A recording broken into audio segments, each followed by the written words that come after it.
Sis Kat. And today po pag-usapan po natin ang skincare. Yan, about po sa mga skin products. Na meron pong nag-request din po niyan na skincare naman daw po. So, kayo po ba, ano po yung inyong skin products na ginagamit sa everyday? Ako po, i-share ko po sa inyo. Yan. Simulan po yan natin sa gamit na sabon. So, ang gamit ko pong sabon ay yung mild lang po. Yan, hindi po siya matapang kasi bawal po sa ating skin yung mga matatapang na sabon. So, kung ako po sa inyo, ang gamitin niyo na lang ay ito pong Dove. So, ito po yung gamit ko. Maganda po siya kasi moisturizing na po siya. And then, kapag po binalawan nyo na po yung katawan nyo, yun, madulas lang po siya. And sabay nyo na rin po ito ng baking soda. So, pwede nyo po itong gamitin every day or every other day. Yan po. Ako po kasi, minsan every day, minsan naman every other day. Yun po, pwede naman po. Kahit ano pong gusto nyo pong routine.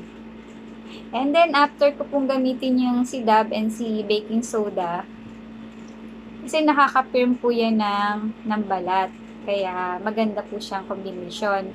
And then, ito pong lotion. Si Vitamin E naman po ang aking lotion. Na very smooth lang din po siya kapag in-apply nyo po sa skin nyo po. Yan. And then, sa mukha ko naman po ay ito pong Garnier. Kapag katapos ko pong mag-Garnier, powder na po yung kasunod nun sa aking mukha. And then sa gabi naman po, syempre mag-shower po ulit tayo. So, or hilamos. Pwede po itong gamitin nyo. Aloe vera hydrogel po na 92%. Ito po yung ginagamit ko. And then, ang banlaw na po na to, kinabukasan. Maganda po siya kasi yung mga dry skin nyo po, hindi na po siya magda-dry. Nakakaganda po siya ng skin.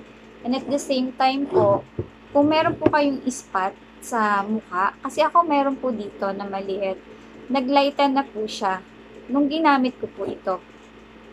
Yan. So, try nyo lang po. Madali nyo lang po siya makita para mabili sa Watson. Meron po siya sa Watson. So, ayun po. And sana po, kung gusto nyo pong try nyo na po. At dahil nga po pala, naka 100 subscribers na po tayo, maraming salamat po sa inyong lahat dahil naka 100 na nga po tayo. At dahil po dyan, dun po sa mga first 5 na likers na magla-like and magko-comment ngayon dito sa vlog ko po na ito, magbibigay po ako nito. Yan. Bibigyan ko po kayo nito. So, mag-like and mag-subscribe na po kayo and then comment po kayo. Yun po. At sa mga hindi pa po nagsasubscribe, please do subscribe to my channel, Kat Jimenez. And click nyo na rin po yung bell para ma-notify po kayo every time na mag-upload po ako ng mga videos. Yun po. So, thank you po. Salamat po.